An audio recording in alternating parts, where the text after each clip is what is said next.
خاص بات جو فلسفیانہ طور پر ہمارے علماء نے بیان کی ہے، خاص بات نکاح کی برکت. دیکھو جو نماز شروع کرتا ہے تو جب تک اس کی نماز باقی رہتی ہے ہر لمحہ اس کا ثواب میں شمار ہوتا ہے. تکبیر تحریمہ سے لے کر سلام پھیرنے تک وہ نماز میں ہے اور اس کا ہر لمحہ عبادت اور ثواب لکھا جا رہا ہوتا ہے. اسی طرح جس نے سحری کی، سحری سے لے کر افطار تک اس نے روزے کی نیت کی، جب سے روزہ شروع ہوا جب تک روزہ رہے گا اس کے نام اعمال میں فرشتے نیکیاں لکھتے رہیں گے. صبح صادق سے روزے کا آغاز ہوا، غروب آفتاب تک روزے کا اختتام ہوا، ثواب لکھا جاتا رہے گا. حج کو گھر سے نکلا، گھر سے نکلنے سے لے کے گھر لوٹنے تک اس کا ثواب لکھا جاتا رہے گا. فلسفہ یہ ہے کہ جب عبادت شروع کی تب سے ثواب لکھنا شروع ہوتا ہے، اور جب تک عبادت ختم نہیں کی تب تک ثواب لکھا جاتا رہتا ہے. حاجی کا ثواب کب تک؟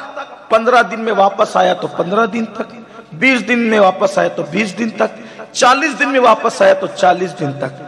عبادت شروع کی ثواب شروع، عبادت ختم کی ثواب ختم.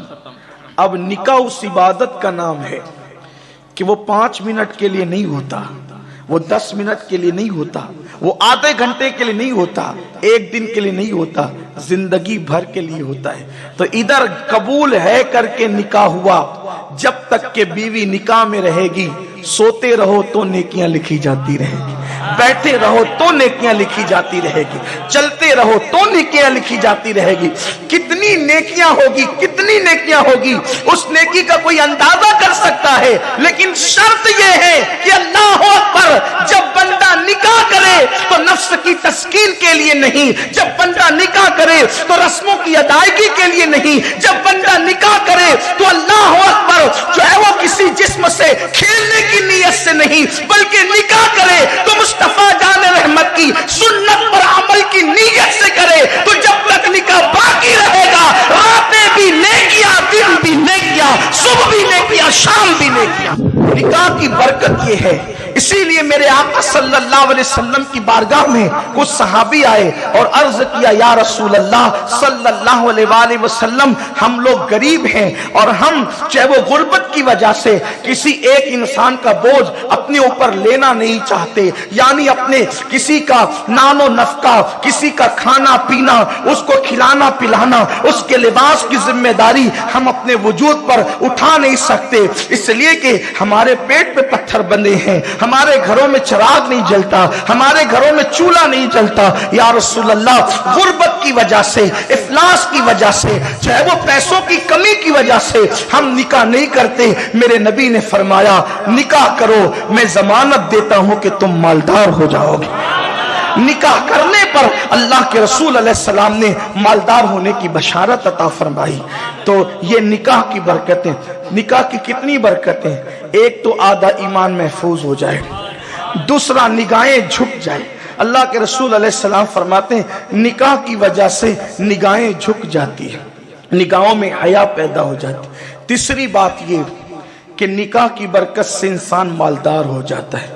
لیکن مالدار ہونے کے لیے نکاح نہیں کرنا، حضور کی سنت پر عمل کرنے کے لیے نکاح. اس لیے کہ ان کی سنت میں جو برکت ہے، ان کی سنت پر عمل کرنے میں جو فائدہ ہے، اس سے بڑا فائدہ اور کیا ہے. یہ ساری چیزیں تو پھر دوسرے نمبر پر ہے. تو نکاح میں مال میں برکت. تیسری چیز فقی ابو اللہ سمرقندی لکھتے ہیں کہ کنوارا انسان یا کنوارا مرد یا کنواری عورت، یعنی بغیر شادی شدہ کے جو 2 رکعت پڑھتے ہیں تو عام حالات میں ان کو 2 ہی رکعت کا ثواب ملتا ہے. شادی کے بعد 2 رکعت پڑھیں تو اللہ انہیں 70 رکعتوں کا ثواب عطا فرمائے. فقی ابو اللہ سمرقندی مزید لکھتے ہیں کہ اگر کوئی شخص اپنی بیوی کے قریب بسم اللہ کے ساتھ جائے اور وظیفہ زوجیت ادا کرے اور نیت یہ کہ حضور کی امت کو بڑھائے، اور پھر اللہ اسی وقت اسے اولاد کی بشارت دے دے، اور پھر اس کو اگر اولاد پیدا ہو تو اس کی وہ اولاد جب تک زمین پر زندہ رہے گی، اس کی اولاد کی ہر سانس کے بدلے اس کے ماں باپ کو 60 سال کی عبادت کا ثواب عطا کیا جاتا رہے. ہر سانس کے بدلے 60 سال کی. سانس کسے کہتے ہیں؟ انسان 1 منٹ میں کتنی مرتبہ سانس لیتا ہے؟ ہر سانس کے بدلے.